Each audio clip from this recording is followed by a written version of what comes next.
Welcome to Electrified. It's your host, Dylan Loomis. 24/7 Tesla gave us an update on the Tesla diner in Hollywood. Apparently, the power lines that were holding up the screen going up have been removed. So the second screen should be installed soon, and they're still making progress on the building itself. I'd say there's a chance it opens later this year, but I'd be expecting early 2025. Tesla is now ramping up its hiring efforts once again. There are approximately 800 jobs posted just for the US alone. Just 2 months ago, there were only 3 jobs posted, so quite the contrast. It may not be the thousands of jobs we're used to seeing, but given the layoffs earlier this year, we know that Elon likes to cut a lot and then slowly add back once he sees areas that need more employees. There are between 50 and 100 job postings for each of the following job categories: AI and robotics, energy, solar and storage, engineering, and then manufacturing. There are 44 for construction and facilities, and then there are 275 for vehicle service. In terms of location, most of these jobs are in Palo Alto, roughly 150 of them, followed by Austin with about 75, then Fremont around 50. Lathrop has around 20, and then Sparks, Nevada has roughly 40. If you know anybody, last night on X, Elon said Tesla and xAI are looking to hire networking engineers and technicians. Brian from Futuraza actually went to Giga, Mexico and visited. He also did an interview with Adrian, who was our resident drone flyover operator for Giga, Mexico. Some of the highlights from the video and the interview: the ground for this factory seems quite rocky, which may complicate things a bit if Tesla ever wanted to deploy the Boring Company on site. The terrain is also quite steep, and that may make it tough for trains right out of the factory. Tesla still has not disclosed the exact footprint of the factory or their land, and the slowdown for this factory, the reason we haven't seen groundbreaking, is not bureaucracy in Mexico. It's just that Tesla is not currently pushing for the factory. The local government is 100% behind the project. A few reasons why Monterey is an attractive choice for Tesla: there are already industries established like steel, glass, concrete, electronics, and other car parts, as there are other car factories that have been in and around the area now for 6 to 7 years. Brian was getting a lot of questions about the cartel in the area, and the word from Adrian is that Nuevo Leon has a pretty secure border, so it's mostly controlled and cartel activity is very limited. It's about a 2.5-hour drive to the border from Monterey, and Mexico has plenty of free trade agreements as they're part of the Trans-Pacific Partnership. The US is actually not a part of that agreement. The water consumption should not be a problem. They just had a rainstorm and the 3 dams in the area are full, so if they had no rain for a few years, they should be fine. They also pointed out the power rates. So in the US, the average residential rate is 18 cents per kilowatt hour, but in Mexico, it's only 4.1 cents per kilowatt hour, so electricity is comparatively very cheap. And Adrian was saying how Monterey and the area has very solid engineering talent, and that Tesla has already been trying to recruit engineers from Mexico every year for the past few years to get them to move up to Austin. So shout out to Brian and Adrian for the on-field reporting. You love to see it. If you're not following them both already, I'd encourage you to do so. I'll have their links below. As Sawyer pointed out today, Tesla has filed for new trademark applications for 4 different types of candy. The official names: Supercharged Gummies, Cyberberry, Mango Bolt, and Dog Mode Chill. I did head over to the USPTO, and it is indeed real. Now, this does actually reveal Elon's secret obsession, a secret no more. If you go back to some of his prior posts, he said in 2018, "I'm starting a candy company and it's going to be amazing." 2019, "What's the platonic ideal of the perfect candy? Really feels like candy R&D has not improved in ages." 2019, "Maybe a musket with candy ammo." 2020, "Now I want candy." 2018, okay, just for the sake of argument, what do you wish for in candy? 2018, "Warren Buffett is huge in candy. It's actually true." 2020, "Making great candy is harder than it seems." 2020, "Explains the sad lack of progress in candy research." 2019, "Candy is coming." 2020, "Seriously, big candy is suppressing R&D. When's the last time you heard of a great new candy bar?" So I think you get the picture, but the truth is I could keep going for the next 5 to 10 minutes. We'll see if they actually get and use the trademarks, but I bet you they do and they will. Obviously not going to move the needle when it comes to Tesla's P&L, but a fun project for Elon and the team. If you read the pinned comment from my video yesterday, you would have seen this report from the Wall Street Journal that Elon was donating $45 million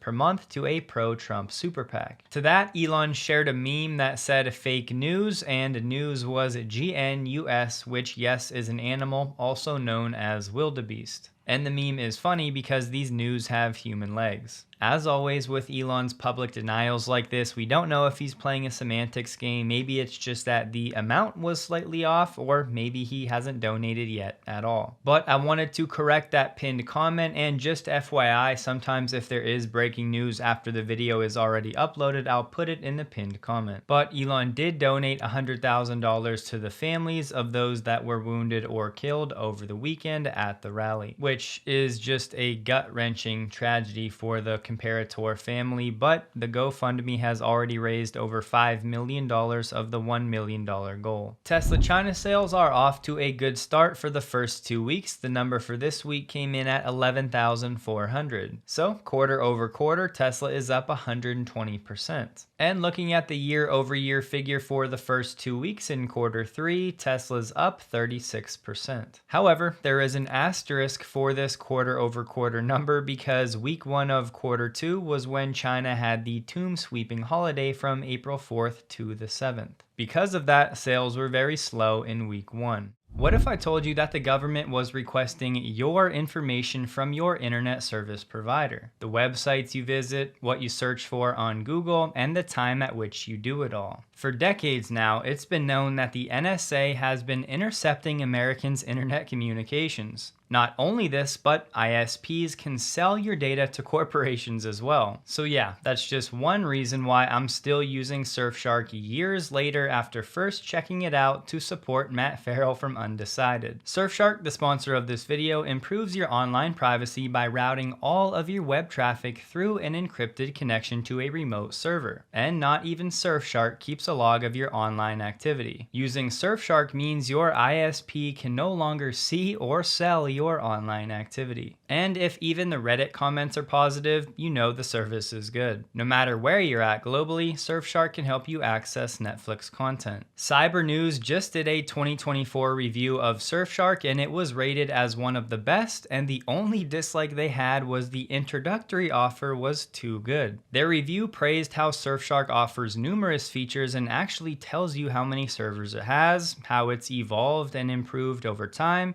and how Surfshark has outstanding device compatibility and supports unlimited device connections so your entire family and all devices can be protected. With the way the world is going, I plan to use Surfshark for years to come. I've been incredibly pleased with it. It's very easy to use. If you'd like to support the channel and take your privacy back for your family, you can enter coupon code Electrified for an extra 4 months free at surfshark.deals/electrified linked below. Some of you early Electrified viewers may remember this video from 3 years ago about the untold story of Tesla that included JV Gion and Tesla's Warp Drive project. Warp Drive is basically Tesla's ERP software that they developed in-house vertically integrated. Enterprise Resource Planning, aka the software that helps you run your whole business and connect different departments. In this case, it's one of the ways that Tesla can actually see all of its real-time sales data that many other car companies don't have. And that's being proven out here. That JV Gion that helped Tesla set up their ERP has since left Tesla and started this company, Techion. After their latest financing round, this company is now valued at $4 billion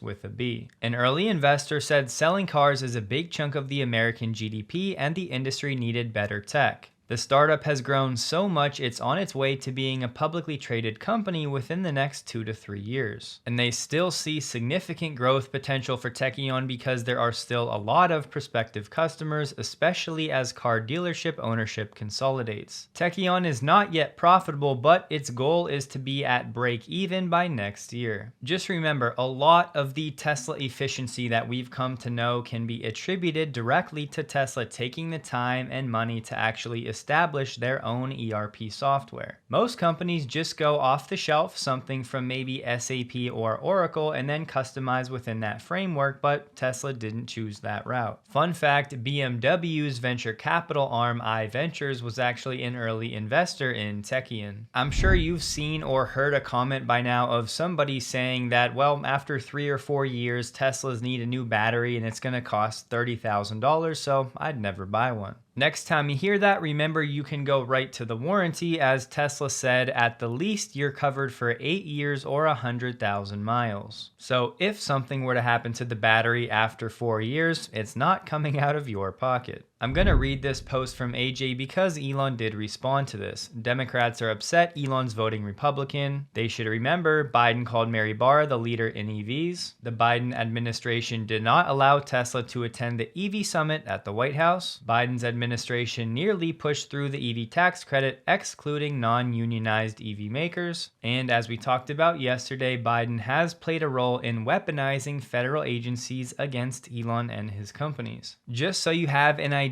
where Elon is coming from, to that he said, "I try not to start fights, but I do finish them." And to confirm one more from Whole Mars, I'm not going to read it, but Elon again agreed, saying yeah. Charlie Bolello gave us an updated chart for the average price of a used Tesla, once again setting a new low, currently sitting at $30,900, which means this number is now down 55% from the peak back in the summer of 2022. AI Driver shared a cool graphic of the high fidelity park assist display going through a drive-through window, and it actually shows the window opening. So that's cool, but I wanted to bring this up to ask you guys that have this feature, how does it actually work for you? Because for me in my garage, which is pretty small, it's basically unreliable. For me, things that have a hard edge and should just be stationary seem to move around, so I can't really tell where it actually is. I still have hope it'll get better in the future, but honestly, at least for now, I would much rather have a front bumper camera or a bird's eye view. Gavin Newsom signed a bill today that bans schools from making rules requiring parental notification if a child identifies as transgender, which I have to say seems pretty crazy to me, and because of that, Elon said this is the final straw. Because of that law and the many others that preceded it, attacking both families and companies, SpaceX will now move its HQ from Hawthorne, California to Starbase, Texas. Here's a photo of the current SpaceX HQ in Hawthorne, and the most recent data I could find has this building employing roughly 10,000 people. If this move happens, maybe the SpaceX engineers can start hanging out with some of the Tesla engineers a bit more, since they'll just be a short drive away. The Say website for Tesla investor questions is now live for Q2. Some of the most popular questions so far: when exactly is the Robotaxi event, if not August 8th? I'd guess that right now, Elon and the team don't even know this answer. When do you expect the first Robotaxi ride? Which is a good question, but the team might duck it, waiting for the Robotaxi event. Will Tesla Energy continue to see rapid growth in gigawatt hour deployed going forward? The answer is yes. What's the updated timeline for Giga Mexico, and what will be the primary vehicles produced initially? What's the current status of 4680 cell production, and how is the ramp up progressing? Any update on Dojo? What's the schedule for the Tesla van? The Tesla shop has 2 new accessories for the Cybertruck. One is the Cybertruck tailgate shield for $300. They also have a Cybertruck jump seat for $100, but it's currently out of stock. I'm sure you remember for most of this year, the hot topic was reporting that EV sales demand is gone. But having a look at the numbers, Kelley Blue Book said 330,000 EVs were sold in the US during the second quarter this year, which is up 11.3% over the same time period last year. Full EVs made up 8% of all new vehicle sales in Q2, which was up from the prior record of 7.2% set 1 year ago. A director at Cox Automotive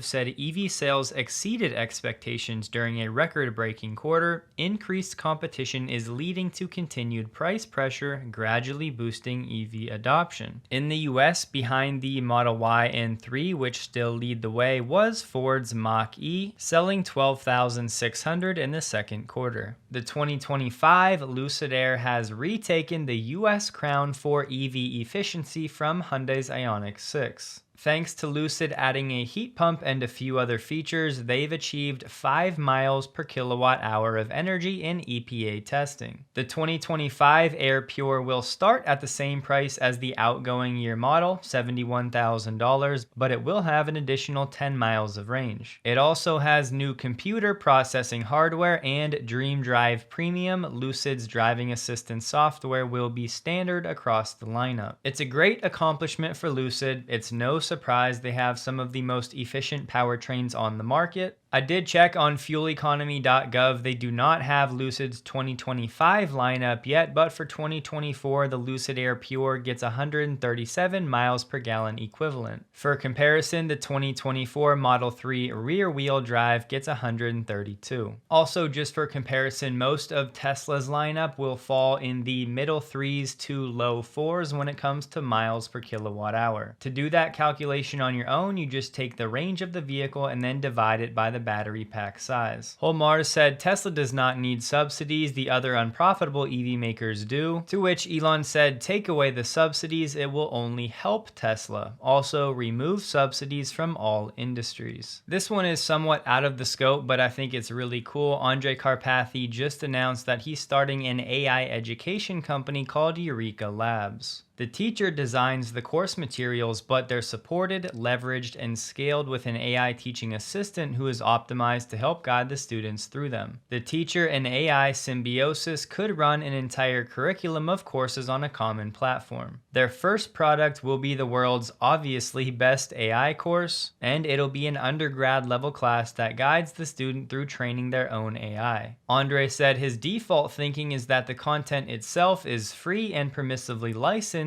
The revenue comes from everything else. He did say, imagine working through very high quality course materials together with Feynman, who's there to guide you every step of the way. Certainly early days, but I think this paints a pretty exciting picture for the future. Tesla stock closed the day at $256.56, up 1.55%, while the Nasdaq was up 0.2%. It was another high volume day for Tesla, trading about 21 million shares above the average volume the past 30 days. Don't forget, check out Surfshark linked below if you haven't already. If you missed it, it's true, even Elon is a fan. Hope you guys have a wonderful day. Please like the video if you did. You can find me on X linked below. And a huge thank you to all of my Patreon supporters.